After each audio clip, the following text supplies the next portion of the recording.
So there I was, last month,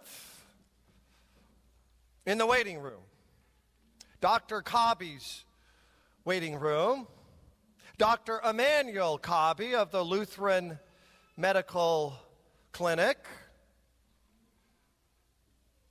I went up to the receptionist, like probably you have done several times in your life. I gave her my name, my insurance information, and she blandly intoned, "Have a seat," in the waiting room. So I did. I took a seat next to a man thumbing through an old-time magazine and across from a woman who was hopelessly staring into space. We were there to do what? Wait. We weren't in the examination room or the consultation room or the treatment room or the operation room. No, we were in the waiting room. It's like watching paint dry. None of us likes to wait, right? We're at Kroger, and we're in the 10-item express lane, and someone in front of us they dare to take 11 items into the 10-item lane, and we give them our most righteous indignation with our frown. Some of us drive like we are in the Indy 500. We're always bobbing and weaving, looking for the fastest lane. And then the scourge, red lights. Have you noticed just north of the church on Getz Road, there's another what? Light, and it's always red. If you're going north and south, if you're anything like me, you pull up at a red light and you're behind a car and you slowly inch up toward that car, all along muttering under your breath, "Come on, come on." None of us likes to wait. Not on doctors, not on traffic. None of us likes to wait on pizza.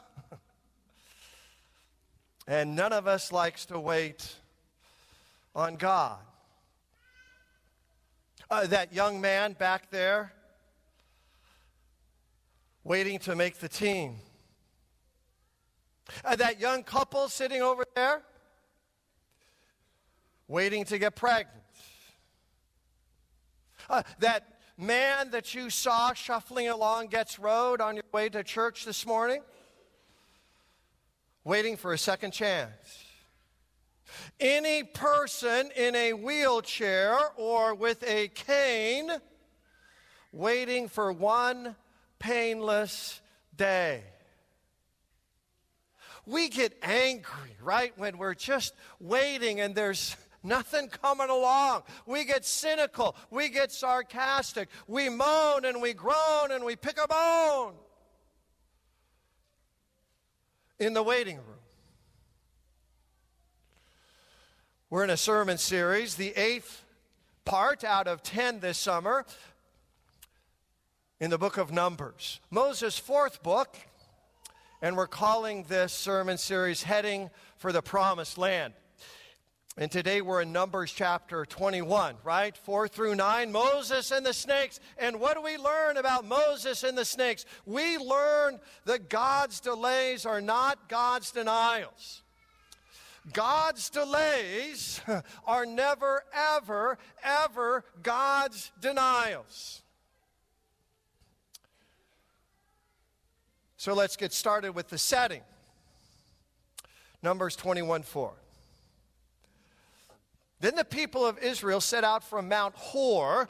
They have just buried Aaron, Moses' older brother, Israel's first high priest. And they've been mourning for Aaron for 30 days. So they set out from that, taking the road to the Red Sea to go around the land of Edom. But the people grew impatient with the long journey. If you've ever traveled with small children, you know what it sounds like. Are we there yet.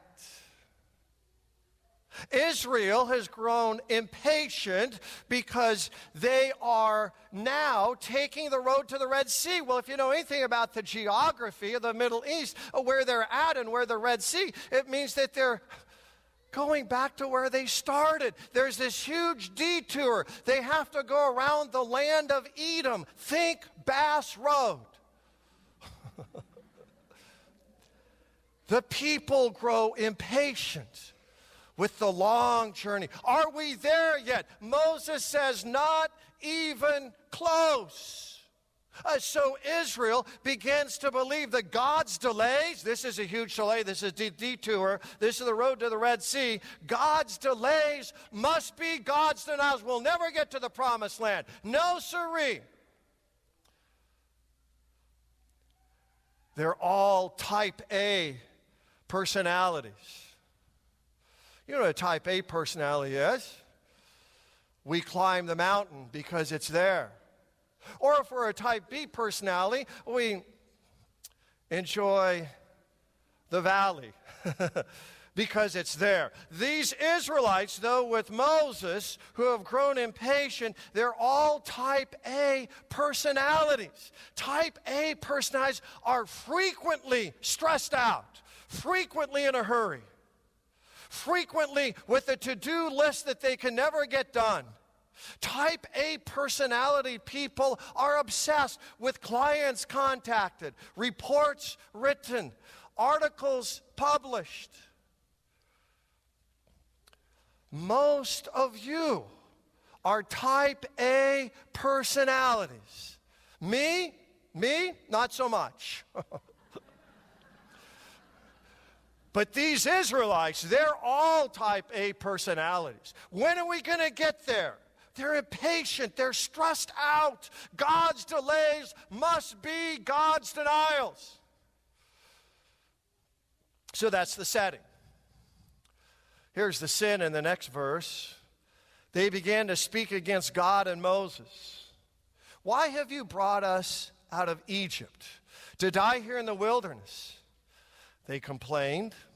There's nothing to eat here, nothing to drink, and we hate this horrible manna. If you have been a part of these sermons this summer in the book of Numbers, you have heard repeatedly one word up here: Egypt. Egypt, beginning in Numbers chapter 11, all they want to do is go back to Egypt. God could get Israel out of Egypt. He could never get Egypt out of Israel. And especially when they're in the wilderness, all they could remember would be Egyptian food. They conveniently forget that Pharaoh, with all of his bricks and whips and endless bag of tricks, when we have to take a detour in life, when we have to go around Edom, back to the Red Sea, we too begin to lose perspective. We forget God's promises, God's provision, God's providence, God's power. And we begin to speak as though this is the end of the world. Anybody resonate with this? You're in the waiting room and your internal discussion says, this is going to kill me. Now, this is what Israel says. There's nothing to eat here and nothing to drink. See, when you're in the waiting room, you begin to what? Expand the truth. You begin to say things that aren't true. They have enough to eat and drink. In fact, they've got all the manna that they could ever want. And you see, when you're impatient with God and you're frustrated and you're cynical and angry, you look at the gift of God, the manna, and you call it horrible. What can you do with manna? It looks something like this. You can slice it, dice it, Boil it, break it, freeze it, salt it, flavor it, and pretty soon you become sick of it. That's Israel. God's delays must be God's denials. God can't be trusted. You understand when you're in the waiting room and you're doing detours and you're going around in circles in your life, you and I begin to accuse God that he can't be trusted. He's unfaithful, if he even exists. It's only going to get worse when we take this cynical, sarcastic, unbelieving attitude in the waiting room. Guaranteed, things will get worse. How worse? Snakes. Numbers 21:6. So the Lord sent poisonous snakes among the people, and many were bitten and died. Moses isn't the only author to talk about snakes in the Sinai Peninsula. Another famous man named Thomas Lawrence once wrote about snakes in the Sinai Peninsula where Israel is. You say, Thomas Lawrence, who's that? Maybe you know him by his pen name, Lawrence of Arabia. In 1927, Thomas Lawrence, Lawrence of Arabia, wrote a book called Revolt in the Desert. And he describes these snakes in this book. He talks about horned vipers, puff adders, cobras, black snakes. Lawrence of Arabia says, traveling through this desert, he had a stick in each hand so he could beat back the snakes. He writes in this book, and I quote, "The snakes so much got on our nerves that even the bravest among us was scared to touch the ground." We can only imagine. And so we have the setting. Life has placed us in a waiting room. We have the sin. We begin to accuse God of all kinds of unfaithfulness. We've got the snakes. And we move to the surrender. Verse 7. The people came to Moses and cried out, "We've sinned by speaking against the Lord and against you. Pray that the Lord will take away the snakes." This is the first time in the book of Numbers when we have an honest confession of sin. Now, that's a remarkable statement. They've been whining and complaining ever since Numbers chapter 11, and now we're all the way to chapter 21. And this is the first time they say, "Oops, I guess we're wrong. We have sinned by speaking against the Lord." Now, earlier in the book of Numbers, chapter 14, verse 40 to be exact, you'll find these same words, "We have sinned," but that wasn't an honest confession. Because after they confess their sin in Numbers 14, verse 40, they go on to try and take the promised land when God said, "Nope, that train left the station." And these Israelites in chapter 14, verse 40, are defeated by Amalekites and Canaanites. So that confession in Numbers 14:40, shallow. Didn't mean it. The confession here, Numbers 21:7, real, authentic, heartfelt. We can hear them saying, "We have sinned, God. Your delays are not your denials. God, you know how to lead us much better than we know how to lead ourselves. God, we are poor, wretched sinners." We surrender. We raise the white flag. We're done with going against you, God.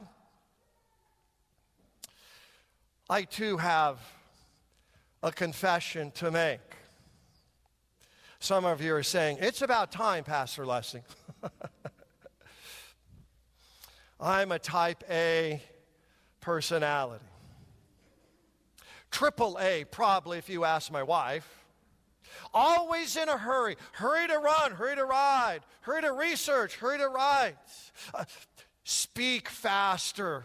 Type faster, read faster, run faster, or ride faster. In fact, for decades, I would take my wristwatch and I would put the face on the wristwatch on the inside part of my wrist so I wouldn't waste time looking for time. Folks, there's a word for that. Insanity. But my impatience has caused untold hardship on so many people. Really. I raised the white flag. I surrender. So when people actually and honestly and truthfully confess their sins, we have sinned. What does God follow up with? Well, you know, God always follows up with what? Always salvation. The salvation is not to look down at the snakes. Don't look around for a way out. Don't look within for an answer in yourself. Look up. Look up. Then the Lord told Moses, make a replica of a poisonous snake, actually out of bronze, and attach it to the pole. And all who are bitten will live if they stare at it. Now, the Hebrew word here I've transliterated is nabat. You can see that. Nabat doesn't mean look. There's a Hebrew word for look. It sounds like this, ra'ah. Ra'ah means to look, to glance, to take a glimpse, to take a peek. This isn't ra'ah, this is nabat. Nabat means to be mesmerized, to be fixated, to glue, fasten, rivet. Nabat means to stare. Jesus takes this, as you all know, and uses this narrative to speak some of his greatest gospel words to Nicodemus in John chapter 3.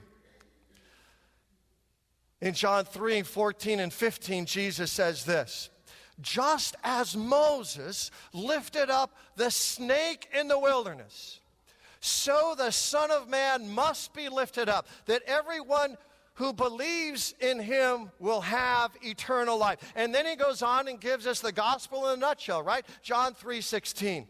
Jesus says believes, not achieves, not succeeds. You don't have to be on the board of trustees. Jesus says everyone who believes. Belief isn't ra'ah, just take a glance or a quick look, right? No, belief is nabat. Remember that Hebrew word? Stare, be mesmerized, be fixated on Jesus. Stare at the one who is lifted up just as Moses lifted up the serpent in the wilderness. Stare. Now, staring is easy. You don't have to go to college to learn how to stare, right? You don't have to go to a seminar. You don't have to read a book. In fact, when I was a small child, I must have been an Olympic class starer. All I can remember my mom saying is what? Read, stop staring. Stare where? Well, not at the snakes, not at all your problems. No, that won't do any good. Stare where? Not at your iPhone. You can do that occasionally, but there's more to life than staring at a tablet or an iPhone. Stare where? Jesus says, stare at me. Fix, fasten, glue, rivet your complete attention on me. I'm the one who shed the blood. I'm the one who was cursed. I'm the one who hung in the darkness for 3 hours. I'm the one who conquered death and the grave. Stare where? Stare at Jesus alone.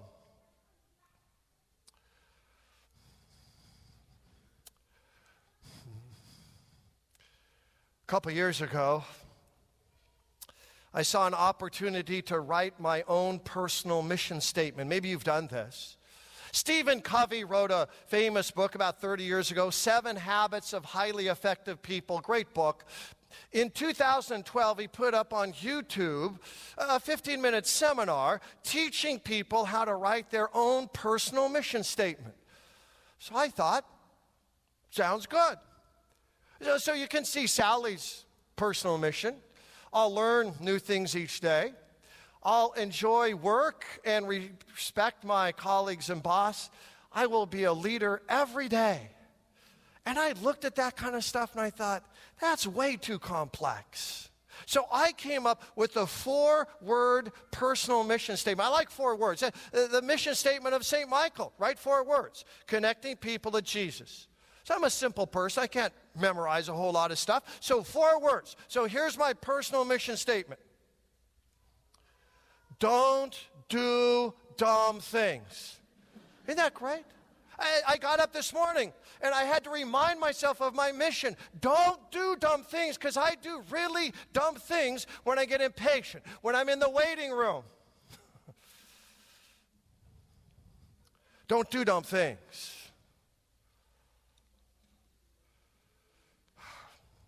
Better to nabat, stare, be glued, be mesmerized, be captured by Jesus. And then the most remarkable thing will happen. I'll guarantee it every time. The physician that you're waiting for in the waiting room, you know what he'll do? He'll come out of his office and he will sit down right next to you in the waiting room and he'll just say, I thought you might need some company in the waiting room. And you say, there's no physician who would ever do that. Think again. There is the great physician, and his name is Jesus, and he comes and he parks himself right next to you. It's called real body and real blood. And he parks right next to you, and he says this, my delays are never, ever, ever my denials. I'm faithful. I love you. I care for you. And we say, Jesus, are you sure? I mean, life's getting pretty tough here. And then Jesus says the most remarkable thing. He says, I've got a mission statement too. I've got a personal mission statement. We say, really? Well, what's that? Jesus says, it's 4 words. I can remember that. Mine's don't do dumb things. What's yours? Jesus says, you can count on me every single time, because here is my mission. Ready? Easy to memorize. Because, Jesus says, you can trust me every single time. Because I love you. Let's stand and sing.